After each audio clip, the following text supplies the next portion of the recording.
Baik, Bismillahirrahmanirrahim. Alhamdulillahi Rabbil Alamin. Wabihi nasta'in ala umurid dunia wad din. Wassalatu wassalam ala al-mabu'uthi rahmatan lil alamin. Nabiyyina wa habibina wa qudwatina Muhammad ibn Abdullah. Wa ala alihi wa sahbihi. Wa man sar ala nahjihi wahtada bihadihi wastanna bisunnati ila yaumiddin. Amma ba'du. Yang dihormati Ustaz Reza selaku pengacara majlis, yang dimuliakan pihak pimpinan Keluarga Ihsan, yang disayangi dan dikasihi sekalian semua para pencinta ilmu di alam maya dan juga di alam nyata. Assalamualaikum warahmatullahi wabarakatuh. Alhamdulillah, syukur kita kepada Allah Azza wa Jalla pada hari ini, Jumaat 13 hari bulan 12, 2024, bersamaan dengan 11 Jumadil Akhirah 1446, kita dapat meneruskan pengajian kita dalam kitab Rukun Iman. Arkanul Iman, Rukun Iman, yang ringkas, mudah dipahami, perbahasannya hanya diambil daripada Al-Quran dan Sunnah serta huraian ulama yang muktabar secara ringkas. InsyaAllah, sebagai seorang Muslim, kalau kita pegang dengan apa yang kita belajar di sini sudah memadai, insya-Allah. Untuk mendalaminya kita perlu kepada kitab yang lebih detail. Tapi ini orang panggil asasnya mudah.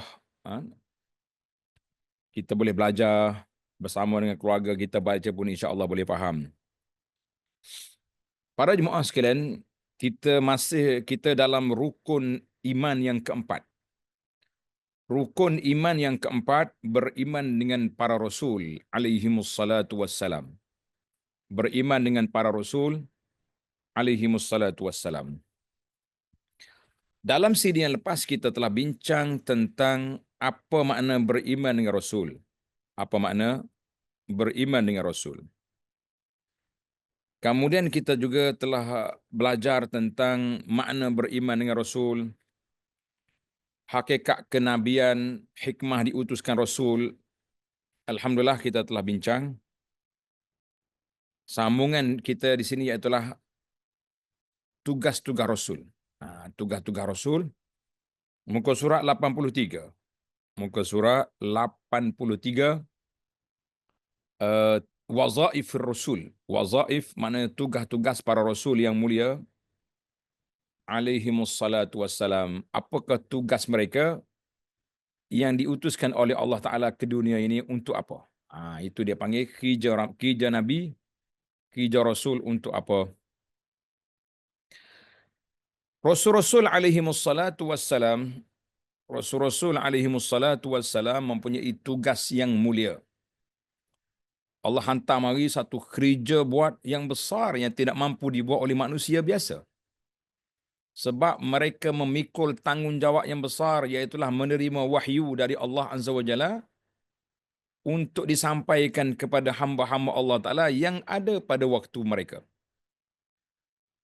Kecuali Nabi kita Muhammad sallallahu alaihi wasallam, maka wahyu yang disampaikan oleh Nabi baginda sampai kepada orang yang berada pada zamannya, kemudian disambung tugas itu oleh para khulafa ar-rasyidun dan para sahabat yang mulia, kemudian disambung oleh tabi'in, sambung sampai kepada hari kiamat. Itulah dia panggil ar-risalatul khalidah. Berbeza dengan tugasan Rasul yang terdahulu, mereka hanya menyampaikan kepada ila qaumihim khassah. Mereka hanya menyampaikan kepada kaum mereka saja. Tapi Nabi kita sallallahu alaihi wasallam global, universal. Dia punya risalah dia kepada seluruh alam. Selagi tak kiamat, risalah itu masih terpakai. Orang terima atau tak terima cerita lain. Orang nak pakai atau tak pakai itu hak lain. Yang penting tugas itu disampaikan. Tugas itu mesti disampaikan. Kita kata Alhamdulillah. Baik, tengok kitab. Pelajar-pelajar yang ada kitab, muka surat 83. tugas-tugas Rasul. Rasul-Rasul alaihi wassalatu wassalam punya tugas yang mulia. Antara tugasnya, yang pertama, menyampaikan syariat Allah dan menyeru manusia untuk menghambakan diri kepada Allah yang esa, serta menolak semua bentuk jenis ibadat kepada selain daripada Allah Azza wa Jalla. Maka di sini ada 3 wazifah, 3 kerja, 3 tugas. Yang pertama, menyampaikan syariat Allah Ta'ala. Yang kedua, menyeru, makna mengajak manusia, dakwah manusia supaya ikut Islam, ikut syariat. Yang ketiga, menolak segala pahaman yang menyalahi tauhid dan syariah. Jadi 3 kena ada serentak. Kita hari ini pun, para jemaah sekalian, kita kena ada. Yang pertama, kita kena beriman untuk kita sendiri. Beriman, yakin dengan syariat Allah Subhanahu Wa Taala. Yang kedua, mengajak manusia. Tak boleh kita senang hidup seorang je. Orang lain biar mati ke dia lah. No. Tidak ada. Islam tidak mengajar untuk kita selamat seorang diri. Islam mengajar supaya kita rahmatan lil alamin, menyelamatkan semua makhluk. Yang mampu kita selamatkan, yang ada atas dunia ni, mesti kita selamatkan. Cukup setakat tu? La. Al-wazifatu salisatu. Tugas yang ketiga yang mesti kita kena lakukan, iaitulah menyekat, menghapus, membuang semua bentuk syirik dan segala perkara sembahan selain daripada Allah Azza wa Jalla. Maka itu tugas Rasul. Tugas ini disambung oleh para pendakwah sampai ke hari kiamat. Manakah dalil tentang tugas ini? Dalilnya firmanullah Ta'ala, a'udzubillahi minasyaitonir rajim. الذين يبلغون رسالات الله ويخشونه ولا يخشون أحدا إلا الله وكفى بالله حسيبا. Nabi-nabi yang terdahulu itu ialah orang-orang yang menyampaikan syariat Allah Ta'ala. Tengok, satu tugas, wazifah, apa dia? Menyampaikan syariat Allah Azza wa Jalla. Serta mereka takut untuk melanggar perintah. Kita kalau kita sampai, kita kena amalkan. Jangan suruh orang takut, kita tak takut. No. Bukan itu cara Islam mengajar kita. Dan mereka pula tidak takut pada sesiapa pun untuk menyekat, untuk menghalang, untuk membenteras sebarang bentuk syirik dan sembahan kepada selain Allah Ta'ala. Mereka tak takut lawan. Baru ya kita baca tafsir kisah Nabi Ibrahim 2-3 hari lepas ni, berapa siri. Ibrahim kana ummah, seorang dia Ibrahim. Tapi keberanian dia luar biasa. Berdepan dengan ayah dia sendiri, Azar. Dia lawan ayah dia, bukan derhaka kepada pak, tapi dia lawan dari sudut agama. Dari sudut kebapaan, dia panggil dengan, panggilan yang cukup baik. Ya abati, ya abati, ya abati. Wahai bapakku, wahai ayahku. Ya. Penghormatan kepada ayah tak kurang. Tapi dalam bab akidah, tidak ada kompromi. Kita toleransi, tapi tidak ada kompromi. Nak kata tak apalah, ayah nak sembah berhala pun moga ayah tegak. No, dia lawan terus. Ini penting. Dan cukuplah Allah menjadi penghitung segala apa yang dilakukan oleh makhluk-makhluknya untuk membalasnya mereka nanti di akhirat. Suratul Ahzab ayat 39. Suratul Ahzab ayat 39. Maknanya tugas yang pertama iaitulah mengajak manusia kepada syariat Allah Azza wa Jalla, menyeru manusia berdakwah dan menghalang daripada syirik. 2, menjelaskan pada manusia semua ajaran agama yang telah diturunkan kepada mereka. Tak ada ajaran agama ini yang Nabi kita sembunyi, tak ada. Semuanya disampaikan dengan telus.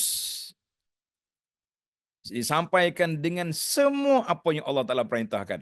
Dia tak ada kata Nabi sembunyi-sembunyi, tak ada. Kalau kata siapa dia kata begitu, dia bohong. Dia telah membuat satu pembohongan ke atas Nabi SAW. Ini satu perkara yang cukup berbahaya. Dalilnya firman Allah Ta'ala, wa anzalna ilaika dzikra litubayyana lin-nasi ma nuzzila ilaihim wa la'allahum yatafakkarun. Dan kami turunkan kepadamu wahai Muhammad sallallahu alaihi wasallam Al-Quran. Apa hijab Al-Quran ini? Yang memberi peringatan supaya engkau menerangkan kepada umat manusia akan apa yang telah diturunkan kepada mereka dan supaya mereka memikirkannya. Nah, jadi yang kedua tugas ni litubayyina linnas, supaya menjelaskan kepada manusia apa yang Allah perintahkan. Sebab itulah kita kena yakin dan percaya baginda Nabi tak sembunyi apa pun dalam syariat ini. Kata di para ulama, kalian kalau Nabi nak sembunyi, beberapa ayat yang patut disembunyikan. Abasa wa tawalla, Allah cela Nabi. Kau tak senyum kepada orang yang datang nak beriman. Kau pergi layan puak-puak kafir yang tak nak beriman tu. Allah Ta'ala tegur. Kemudian beberapa ayat lagi tentang perkahwinan Nabi dengan Zainab contohnya. Wa tukhfi fi nafsika. Tapi semua itu dinyatakan. Tak ada yang sembunyi. Dan kita kena ingat di antara kesilapan yang berlaku di kalangan sebahagian manusia, iaitulah mereka mengatakan. Dia kata apa? Dia kata, kita ni ada peringkat manusia ni. Orang yang syariat ya, kena solat, kena puasa, kena ni. Tapi orang yang sudah martabat tinggi hakikat, makrifat, tak perlu lagi solat. Dia kenal Allah Ta'ala, hati dia sudah rapat dengan Tuhan. Tak perlu. Tuan-tuan pergi carilah mana riwayat. Kalau ada riwayat yang tak sahih pun kita nak tengok juga. Pernah Nabi SAW bagi tahu pada Abu Bakar, kau pergi solat. Umar, solat. Kau ahli syariat, aku ahli makrifat, tak perlu solat. Ada? Tak akan jumpa. Cuma adalah Nabi suruh Sayyidina Abu Bakar jadi imam waktu Nabi sakit. Jadi tiba-tiba datang manusia di akhir zaman ni boleh mengatakan bahawa ada lagi syariat yang tersembunyi. Ada syariat yang nyata. Yang sembunyi ni untuk kita-kita je. Yang nyata tu untuk orang ramai, awam. Sebab itulah bila kita nak bercakap tentang perkara ini, dia condemn kita. Awak tak belajar hakikat ni, tak usah cakap lah. Buat rusak ya. Masya Allah, tabarakallah. Kita mengatakan para jemaah sekalian, kita bercakap, biarlah berpijak di bumi nyata. Kita bercakap, biarlah berpaksi kepada jalan yang benar. Jalan yang betul-betul. Bahawa Nabi SAW telah menjelaskan semua perkara yang ada. Siapa mengatakan kita boleh reka-reka ibadat, kata Imam Malik rahimahullah ta'ala, seolah-olah dia mengatakan faqad Nabi kita telah khanar risalah, baginda Nabi telah mengkhianati risalah. Sebabnya Nabi kita tak sampaikan. Sehingga mari tokoh-tokoh ahli-ahli tarekat boleh menciptakan apa? Boleh menciptakan ibadat sendiri. Jadi tak cukup ke Nabi ajar? Kita kata alhamdulillah. Kita yakin dan percaya wazifatul anbiya, para nabi alaihi wassalatu wassalam, khususnya Nabi kita sallallahu alaihi wasallam telah menjelaskan semua perkara. Dalam hadis lain Nabi kita bersabda sallallahu alaihi wasallam, taraktukum alal bayda. Ada kata taraktukum alal bahajjatil bayda, aku tinggalkan kamu di atas landasan yang putih bersih. Malamnya seperti siang terang benderang. La yazighu anha illa halik, tidak ada siapa yang menyeleweng daripadanya kecuali orang itu akan binasa. Siapa dia yang menyeleweng daripadanya, dia akan binasa. Maka kita mengatakan para jemaah sekalian, jangan main-main, jangan duduk orang panggil suka-sukanya nak tafsir syariat ini. Syariat ini sudah jelas. Al-yauma akmaltu lakum dinakum. Hari ini aku telah sempurnakan agama kamu. Yang itu yang kedua. Yang ketiga, yang baru masuk tu muka surat 84. Yang ketiga, tugas wazifatul Rasul alaihi wassalatu wassalam yang ketiga, membawa umat ke arah kebaikan dan menjauhkan mereka daripada melakukan kejahatan. Hijrah Nabi ajak orang kepada kebaikan. Tak ada Nabi ajak orang buat tak baik. La. Nabi pelesu adalah. Nabi pelesu, Nabi Melayu. Nabi apa lagi? Nabi yang karut-marut tu. Para anbiya alaihi salatu wasalam, kerja mereka yad'unan nas ilal khair, nak ajak manusia. Kata di para ulama, tidak ada perkara yang baik kecuali Nabi dah sampaikan. Tidak ada perkara yang buruk kecuali Nabi telah peringatkan. Kesalahan bukan salah Nabi, salah kita tak belajar. Salah kita tidak belajar. Nabi dah sampaikan, kenapa kita tak belajar, tak ngaji? Memberi khabar gembira tentang pahala kepada mereka yang melakukan kebaikan. Jadi banyaklah. Alhamdulillah, ada sebuah buku yang saya duduk baca, nama dia Sunnahmu Amalanku.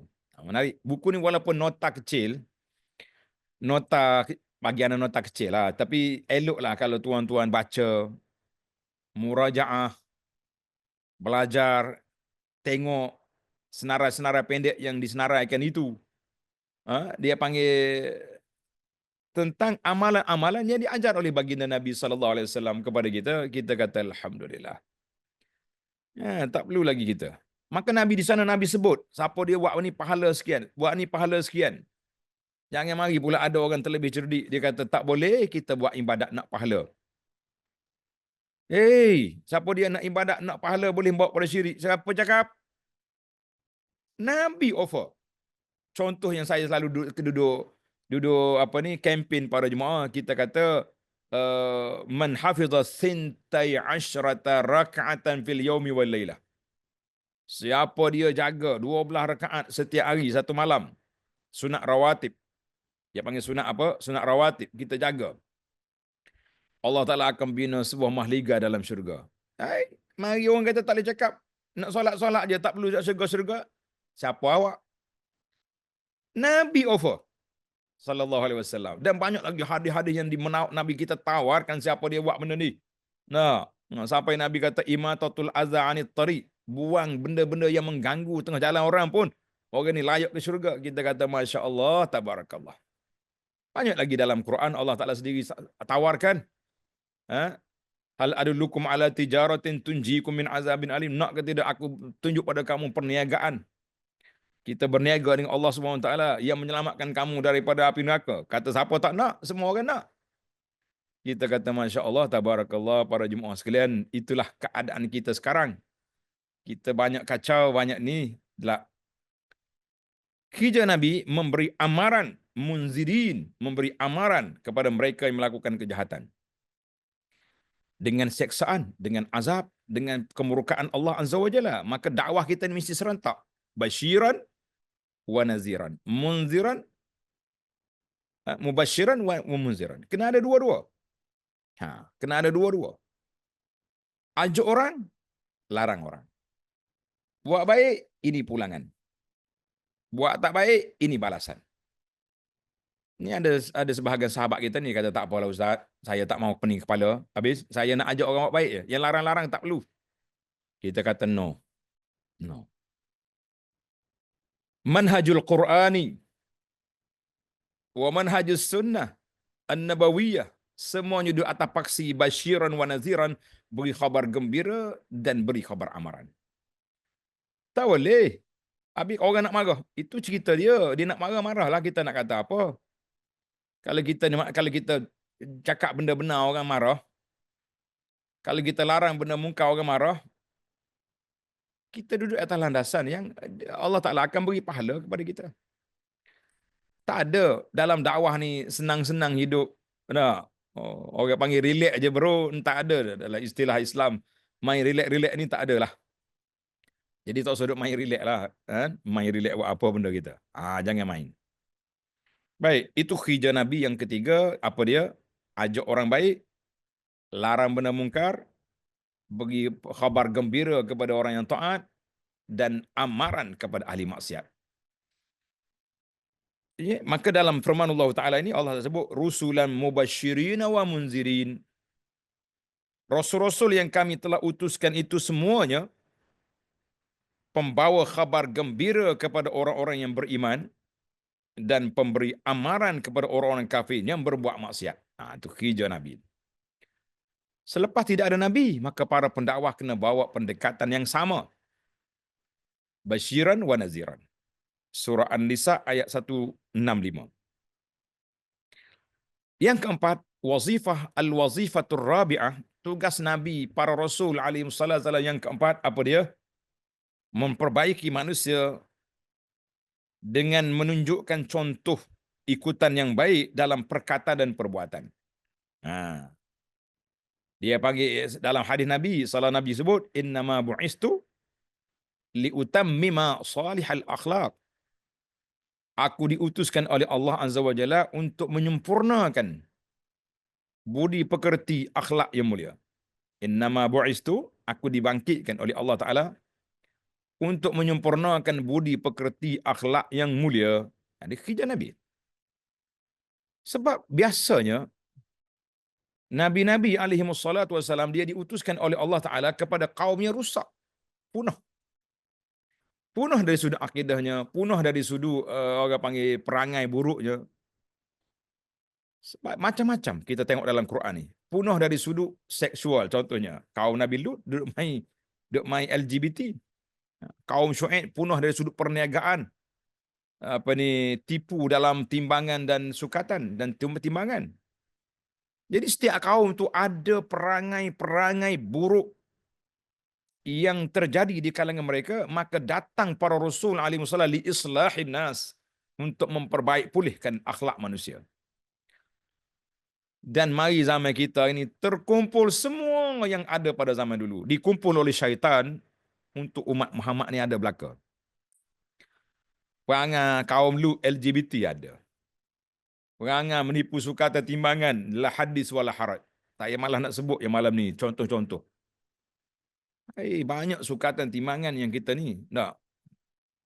Zaman orang panggil makro, zaman digital ni, beli barang, beli tiket contohnya, beli waktu kita tak cukup kita beli, kalau tak cukup kita kena tambah. Tapi kalau kita tak guna, tak boleh ambil balik. Itu dia panggil al-mutaffifin. Oh, nak kata apa lagi? Banyaklah. Yang penting, kerja Nabi islah. Banyak Nabi mengatakan, in uridu illal islaha mastata'tu. In uridu illal islaha mastata'tu. Aku hanya ingin membaik pulihkan masyarakat mastata'tu, semampu yang aku mampu. Itu pengakuan para Nabi alaihi wassalatu wassalam. Tugas yang kelima, tatbiq asy-syariah. Tatbiq asy-syariah maknanya melaksanakan, menegakkan dan melaksanakan syariat Allah Ta'ala di kalangan manusia. Jadi kalau kita tengok Nabi-Nabi dulu, dia ada syariat masing-masing. Likullin syir'atan wa minhaja. Setiap Nabi itu ada syir'ah, ada syariat, dan ada cara yang tersendiri, mungkin berbeza dari sudut pelaksanaan syariat. Tetapi dakwah mereka tak berbeza dari sudut tauhid. Tengok, kita akan tengok dalam muka surat 85 nanti.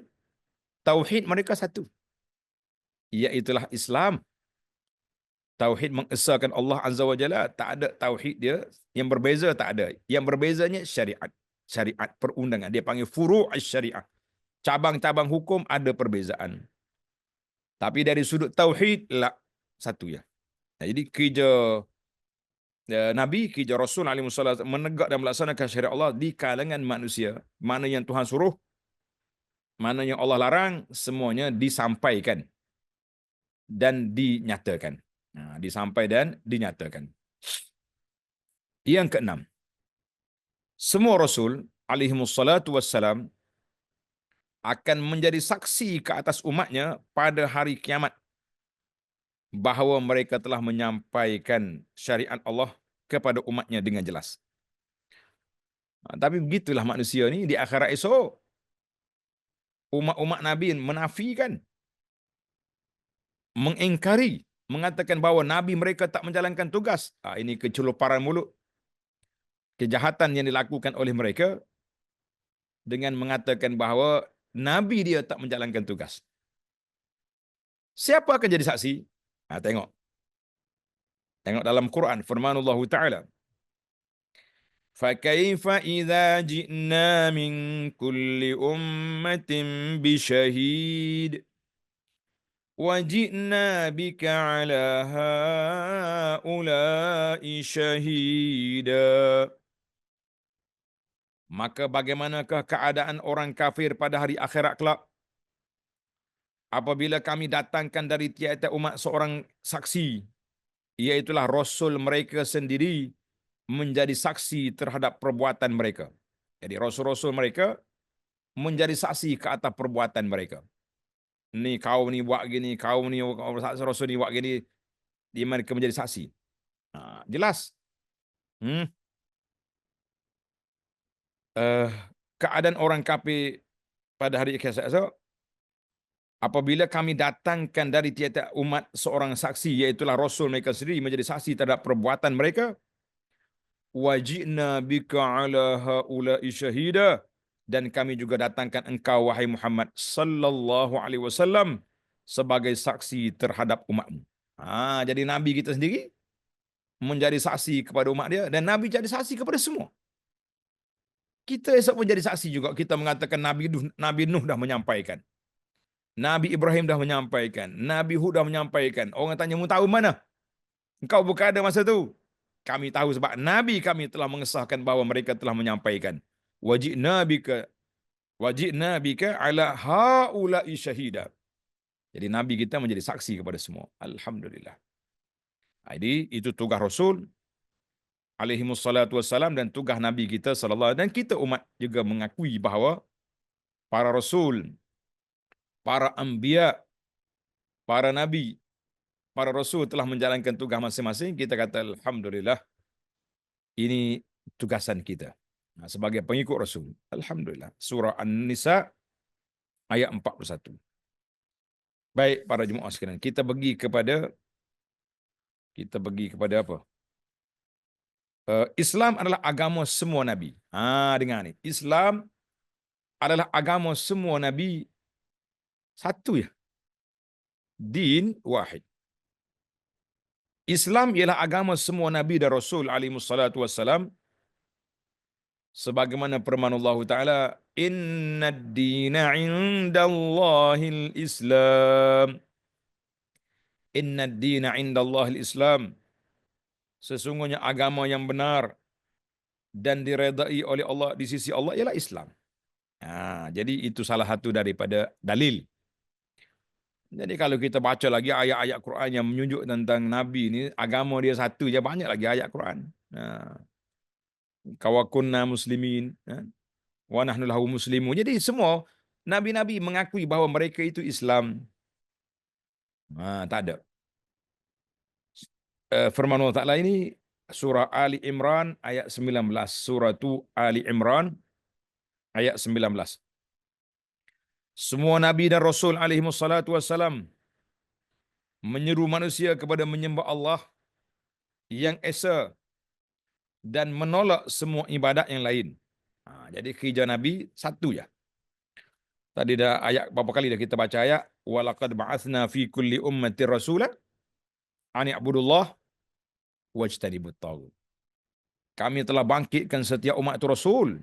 Kerja dianya an i'budullah wajtanibut taghut.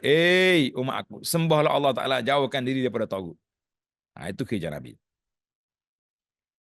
Menolak, menyeru manusia kepada menyembah Allah yang esa dan menolak semua ibadat yang lain. Tolak belaka. Walaupun berbeza dari segi syariat, perundangan dan hukum, tetapi sama pada asasnya, iaitulah tauhid kepada Allah Azza wa Jalla yang Maha Esa. Dari sudut tauhid, satu ya. Dia panggil tauhid wahid. Dinuna wahid. Tak ada dua, tak ada tiga. Sebenarnya Nabi SAW, Nabi buat analogi bandingan yang cantik, tuan-tuan dan puan-puan. Nabi mengatakan, Al-Anbiya ikhwatun li'allat.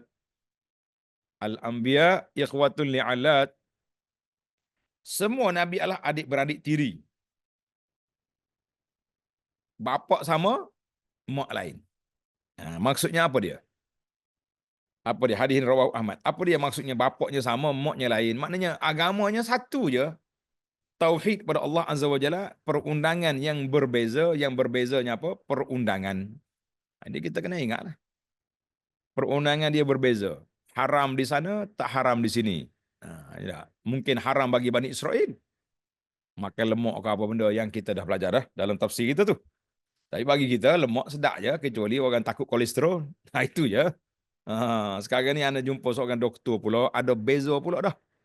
Dia kata kita boleh makan lemak. Ha. Kilah juga sama-sama doktor biarlah kita cara tu. Yang pentingnya apa ni para anbiya ni dia berbeza dari furu' asy-syariah. Maknanya mungkin haram masa tu tapi untuk kita halal. Tak apalah. Rahmat pada umat ini contohnya boleh makan harta ghanimah. Orang dulu kalau dia pergi berperang, dapat harta banyak mana perampasan perang dia tak boleh guna. Dia timbul kat situ mari api bakar. Kita umat Muhammad sallallahu alaihi wasallam ni timbul kat situ lepas tu dia dibahagikan. Kita kata alhamdulillah.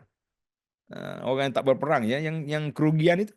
Yang ruginya orang tak pergi berperang. Orang pergi berperang dapat hasil. Nah, baiklah. Maknanya jelaslah kepada kita bahawa agama para nabi sama. Yang berbezanya apa dia? Perundangan syariat. Yang berbezanya perundangan syariat beza, ada yang halal, ada yang tak halal bagi sebahagian yang lain. Jelaslah situ. Maka analogi yang mudah Nabi buat ni apa dia? Nahnu ma'asyiral anbiya ikhwatul li'alat. Kami ni para nabi adik-beradik tiri. Ayah sama, mak lain-lain. Mudah situ. Baik. Kita pergi kepada para rasul alaihimus salatu wassalam. Rasul-rasul adalah manusia biasa. Rasul-rasul adalah manusia biasa. Maknanya dia bukan malaikat. Dia bukan makhluk asing mari daripada planet mana-mana. Itu maksudnya manusia biasa tapi luar biasa sebab ada wahyu, ada mukjizat. Dia boleh berkata-kata dengan Allah. Maknanya itu luar biasa. Tapi dari sudut kemanusiaan, insaniyatul insan, kemanusiaan, mana dia manusia biasa. Apa dia maksud? Maknanya dia ada makan, dia ada minum, dia ada kahwin. Tak siapa. Nabi-nabi berjalan di pasar. Jangan pula kata, Nabi pergi kedai, dia pelik masa itulah setengah ustaz ni bila dia pergi berdakwah, dia tegur, ustaz mari pasar. Tak apa. Sambil-sambil pergi berdakwah, boleh tegur benda yang salah. Kalau orang jual benda tak baik, kita tegur, kita engkar. Muamalah orang tak betul, kita boleh perbetulkan. Orang ada hukum nak tanya, tengok ustaz ada, pakat mari tanya. Alhamdulillah, peluang. Itu maksudnya. Maksudnya, manusia biasa dari sudut kemanusiaan. Manusia biasa dari sudut apa? Kemanusiaan. Itu maksud dia biasa tu, bukan biasa seperti kita ni. Jangan gitu. Kemanusiaan. Ada makan, ada minum, ada kahwin. Mereka tidak mengetahui perkara gaib kecuali apa yang Allah Ta'ala wahyukan. Sebab tu Nabi kita dia terima wahyu. Dia cerita apa yang berlaku dalam kubur. Apa yang akan berlaku pada hari kiamat. Apa yang berlaku pada masa depan. Yang dicerita oleh Allah Ta'ala, yang disampaikan melalui wahyu, semuanya disampaikan oleh Nabi sallallahu alaihi wasallam. Itu dia panggil asyratus sa'ah, alamat-alamat kiamat yang kita duk baca tu. Kita kena ingatlah situ. Baik. Tengok kitab. Muka surat 86. Muka surat 86. Mengetahui perkara gaib merupakan ciri-ciri sifat uluhiyah, sifat ketuhanan. Dan bukannya daripada sifat Nabi. Kerana mereka manusia biasa seperti manusia lain juga dari sudut asal kejadian. Dari sudut asal kejadian. Mereka makan, minum, berkahwin, tidur, sakit, dan merasai kepenatan. Sama. Jadi itu manusia biasa. Ada sifat itu. Jadi kalau kita nak kata Nabi ni orang luar biasa, dia tak sakit, tak apa. Lah, ada sakit. Pernah satu hari, Sayyidah Aisyah radhiyallahu anha mengadu kepada Nabi. Dia kata, "Wa ra'sa Rasulullah sakitnya kepala." Nabi kata, "Ya Aisyah, wa ana wa ra'sa, aku bersakit kepala juga." Jadi Nabi sebut mana ada sakit. Bukanlah kita nak kata salah sakit tu, tak. Betullah Allah Ta'ala uji Nabi Ayub alaihissalam dengan kesakitan. Oh, sakit sungguh dia. Nabi, dia Rasul. Patut dia lah, tak ada sakit lah. Dia sekali dia baca, dia doa, Allah Ta'ala kabulkan. Tapi Allah uji dia. Nah, firman Allah Ta'ala dalam isu ni, وَمَا أَرْسَلْنَا قَبْلَكَ مِنَ الْمُرْسَلِينَ إِلَّا إِنَّهُمْ لَيَأْكُلُونَ الطَّعَامَ وَيَمْشُونَ فِي الْأَسْوَاقِ. Dan kami tidak mengutus rasul-rasul sebelummu, wahai Muhammad sallallahu alaihi wasallam, melainkan sesungguhnya mereka juga makan. Kerja rasul dulu dia makan. Dan termasuklah minum. Wa yamshuna fil aswaq, mereka juga berjalan di pasar-pasar. Tujuan dia apa? Dia berjalan di pasar itu sebab nak tengok apa yang orang buat. Nak tegur, mungkin nak membeli juga. Nah. Surah Al-Furqan ayat 20. Kan banyak cerita dalam kitab sirah Nabi sallallahu alaihi wasallam, Nabi kita berjalan ke pasar. Dia tengok ada pelik ni, timbunan makanan ni, macam nampak basah je. Nabi kita cocok tangan dia masuk bawah. Hey, tiba-tiba keluar nampak macam, yalah macam benda yang tak baik lah, rusak. Nabi kata, "Mahadha ya sahibat ta'am." Ada apa ni? Tuan kedai ni, ada apa ni?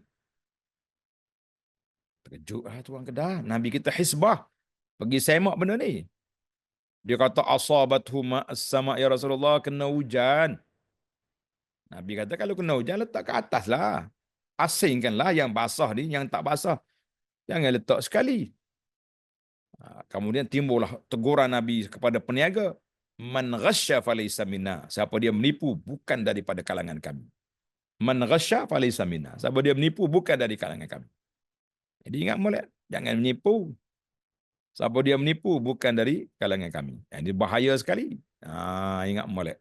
Jadi, maknanya para anbiya tidak menjadi kesalahan untuk mereka, tidak mencalarkan kedudukan mereka kalau dia pergi ke pasar-pasar dengan tujuan untuk apa? Dengan tujuan untuk menegur ataupun membeli keperluan atau mengajar mana-mana yang diperlukan oleh umat. Itu sangat penting dalam kehidupan mereka. Kita kata alhamdulillah para jemaah sekalian, itulah tugas mereka. Firman Allah Ta'ala lagi, وَلَقَدْ أَرْسَلْنَا رُسُلًا مِّن قَبْلِكَ وَجَعَلْنَا لَهُمْ أَزْوَاجًا وَذُرِّيَّةً. Dan demi sesungguhnya kami telah mengutuskan rasul-rasul alaihimussalatu wassalam sebelum daripadamu ya Muhammad, dan kami jadikan bagi mereka isteri-isteri serta zuriat keturunan. Rasul bukan malaikat, yang tak kahwin itu malaikat aja. Dia manusia, maknanya kemanusiaan manusia itu ada pada mereka. Kahwin pula. Baginda Nabi SAW diizinkan oleh Allah untuk kahwin lebih daripada 4. Tapi kita kena betul lah dia punya channel tu, jangan salah faham. Lebih daripada 4 bukan kerana nafsu, kerana dakwah, kerana kepentingan, kerana kemaslahatan. Banyaklah kerana-kerana tu. Ni mari orang pening kepala ni, dia kata, oh, ni Nabi ni ikut nafsu. Kita kata jangan bercakap lah. Kalau mu tak erti, tak usah duk bercakap dengan Nabi aku. Kan cari pasar tak betul. tak ada teman-teman cari pasar kan. Jangan duk cakap benda yang pelik gitu. Jadi kita kena pertahankan Nabi kita sallallahu alaihi wasallam, jangan mudah-mudah, jangan duk kata orang Kelantan, jangan duk lok kok sik. Jangan duk biarkan mana. Lok kok sik tu mana, jangan biarkan orang kata kita macam-macam. Tidak dibenarkan. Baik. Suratul Ra'di ayat 38. Mereka juga mempunyai perasaan seperti manusia lain. Sedih, suka, susah, dan senang. Sewaktu wafatnya Sayyidina Ibrahim, anak Nabi SAW, Nabi kita menangis, mengalir air mata. Sahabat tanya, ya Rasulullah, anta ya Rasulullah, Tuhan menangis. Nabi kata apa? Itulah perasaan kasih sayang Allah Ta'ala pasangkan dalam hati seorang bapa. Mana kita ni, kalau orang kita sayang, ayah kita mati, kita tak menangis. Mak kita mati, kita tak menangis. Ini manusia apa ni?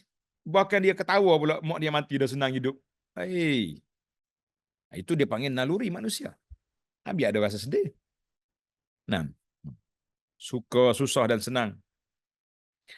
Tetapi ini yang membezakan. Tetapi mereka mempunyai kelebihan, khasais, ciri-ciri keistimewaan kerana dipilih oleh Allah Azza wa Jalla sebagai penyampai agamanya, dan mereka tidak mengetahui perkara gaib kecuali perkara-perkara yang Allah SWT tunjukkan kepada mereka.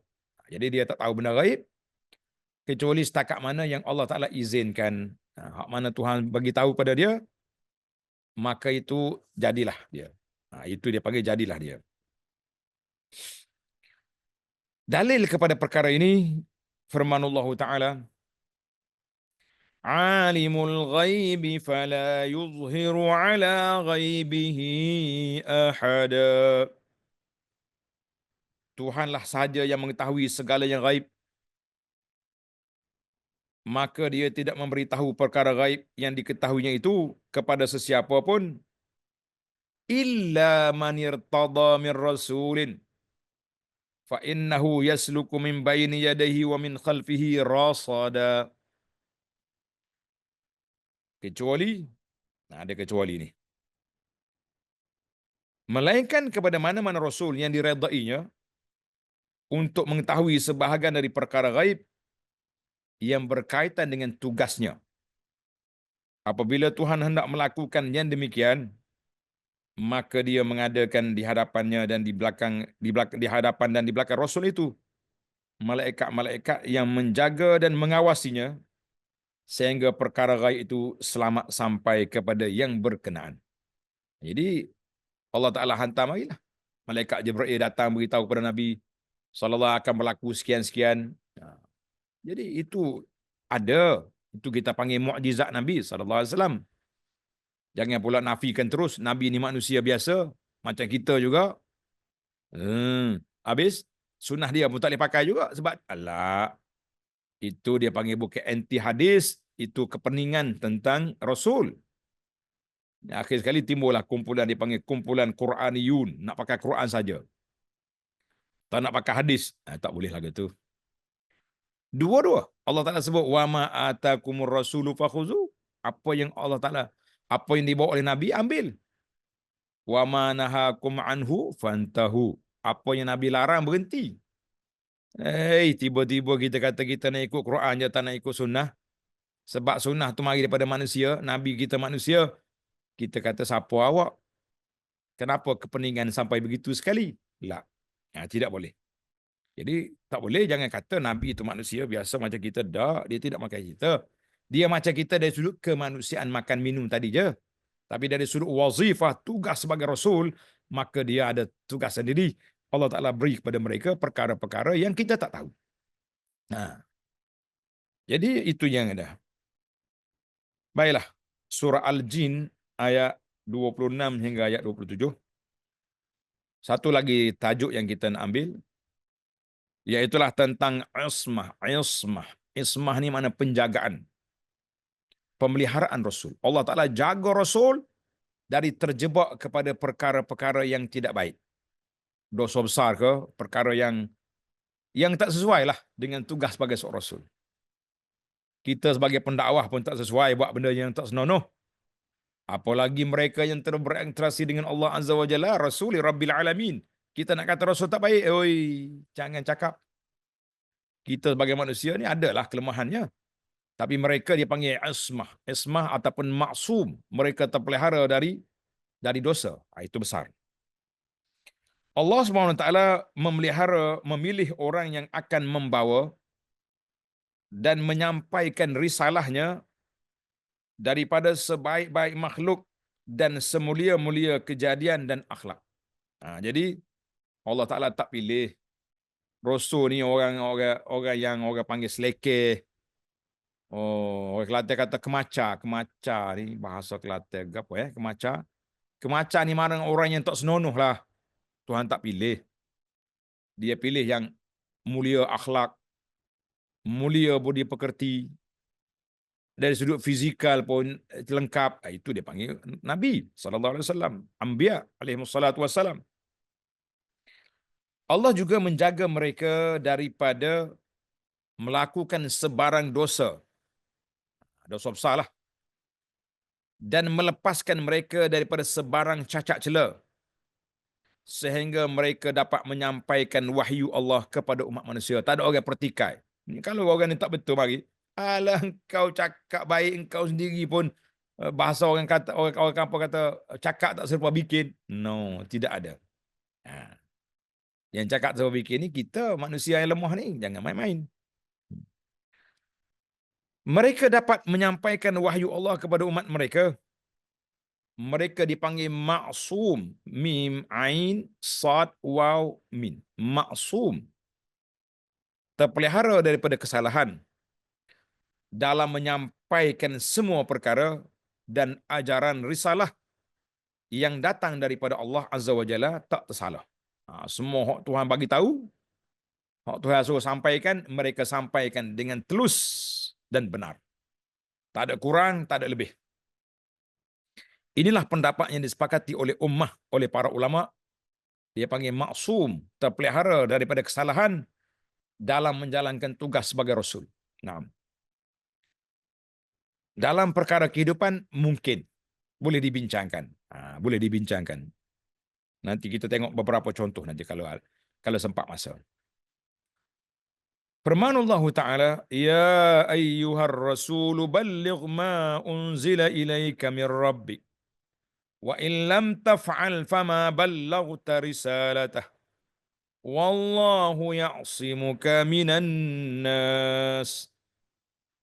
Wahai Rasulullah sallallahu alaihi wasallam, sampaikanlah apa yang telah diturunkan kepadamu dari Tuhanmu, dan sekiranya engkau tidak melakukannya dengan menyampaikan semuanya, ada nabi kita sembunyi, andai katalah tak berlaku benda tu, maka bermakna tiadalah engkau menyampaikan perutusan Allah, dan Allah jualah yang memeliharamu dari kejahatan manusia. Jadi di sini Allah Ta'ala perintahkan Nabi, baligh ma unzila ilaik. Kamu kena sampai ke semua apa yang diturunkan oleh Allah. Tak ada Nabi sembunyi-sembunyi, tak ada. Surah Al-Ma'idah ayat 67. Dan firman Allah Ta'ala, Alladzina yuballighuna risalatillahi wa yakhshawnahu wa la yakhshawna ahadan illallah. Nabi-nabi yang terdahulu itu ialah orang-orang yang menyampaikan syariat Allah, serta mereka takut melanggar perintah Allah, dan mereka pula tidak takut kepada siapa pun melainkan kepada Allah. Dalam menyampaikan wahyu ilmu, mereka tak takut. Takut-takut ni kita takut kena tukar lah, kena pecah jawatan lah, kena tamat kontrak lah, dan macam-macam kena halang, jadi takutlah kita. Kan? Surah Al-Ahzab ayat 39. Dan firman Allah Ta'ala, liya'lama an qad ablaghu risalati rabbihim wa ahata bima ladaihim wa ahsa kulla syai'in adada. Allah mengadakan malaikat-malaikat itu supaya dia mengetahui bahawa sungguhnya dengan jagaan mereka, Rasul-Rasul itu telah menyampaikan perutusan-perutusan Tuhan mereka dengan sempurna. Padahal dia memang mengetahui dengan meliputi segala keadaan yang ada pada mereka, serta menghitung tiap-tiap sesuatu satu persatu. Itu kerja malaikat lah. Surah Al-Jin ayat 28. Baik, perbincangan. Apabila salah seorang daripada mereka melakukan kesalahan kecil, salah kecil, dosa kecil lah kita kata, yang tidak bersangkut dengan penyampaian risalah Allah, maka Allah akan menegur mereka. Dan dengan segera mereka akan bertaubat dan kembali kepada Allah, seolah-olah mereka tidak melakukan kesalahan tersebut. Dan dengan demikian mereka akan mencapai martabat yang lebih tinggi daripada martabat sebelumnya. Lagi tinggi darjat. Ini kerana Allah SWT telah menentukan semua Nabi, salawatullahi wasalamuhum alaihim mempunyai akhlak yang mulia dan sifat yang terpuji serta membersihkan mereka daripada perkara yang menjatuhkan martabat dan kedudukan mereka. Jadi kita yakinlah bahawa ismatul anbiya, Allah Ta'ala jaga Nabi kita daripada perkara-perkara yang tidak baik. Jadi alhamdulillah dipanggil maksum. Nabi kita ni terpelihara daripada segala perkara yang tidak baik. Nah, jadi kalau ada kesilapan itu dibetulkan. Nah, yang tak kena contohnya dalam waktu peperangan Badar kan, ada Nabi kita pergi ambil apa tu? Ambil tebusan. Sepatutnya dipancung semualah 70 kepala pengak Quraisy tu. Maka Allah Taala tegur. Jadi itu dipanggil perkara-perkara teknikal yang ada, maka diperbetulkan.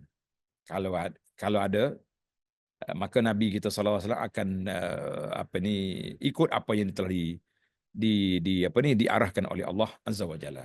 Jadi kita panggil ismatul anbiya. Para nabi maksum. Ni mari puak-puak Syiah ni dia kata imam dia pun maksum juga macam nabi. Kita kata tak betul tu.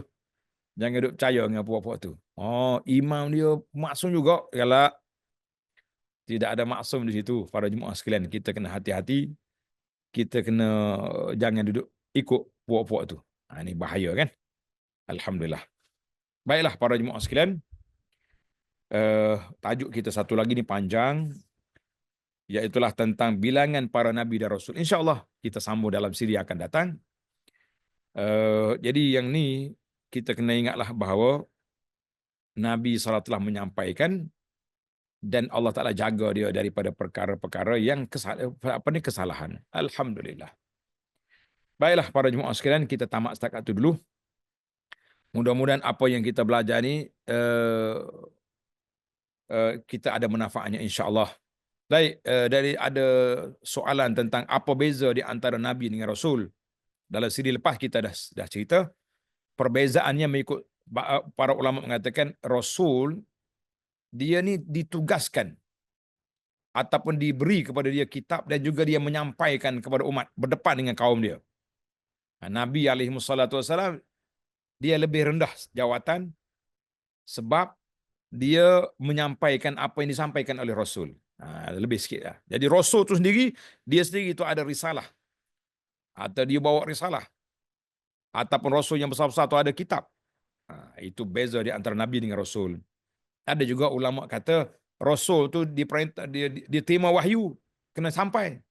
Nabi terima wahyu tak payah menyapa. Tak, dia menyampaikan, cuma dari sudut berdepan dengan kaum dia tu, dia tidak berdepan. Jadi Rasul-Rasul yang berdepan. Jadi kita kata dua-dua tu, Nabi dan Rasul, dua-duanya menerima wahyu dari Allah, cuma dari sudut wazifah, dari sudut pelaksanaan, dari sudut tugas, maka Rasul berdepan dengan kaumnya, tugasnya lebih besar. Itu je lah. Wallahu a'lam. InsyaAllah, mungkin kita boleh detailkan sekali lagi dalam tajuk yang akan datang, muka surat 89, bilangan Nabi dan Rasul, serta yang terafdal dari kalangan mereka dalam siri yang akan datang. Baiklah, kita akhiri dengan tasbih kafarah. Subhanakallahumma wa bihamdika asyhadu an la ilaha illa anta astaghfiruka wa atubu ilaik. Wa sallallahu ala nabiyyina Muhammadin wa ala alihi wa sahbihi ajma'in. Walhamdulillahi rabbil alamin. Wassalamualaikum warahmatullahi wabarakatuh.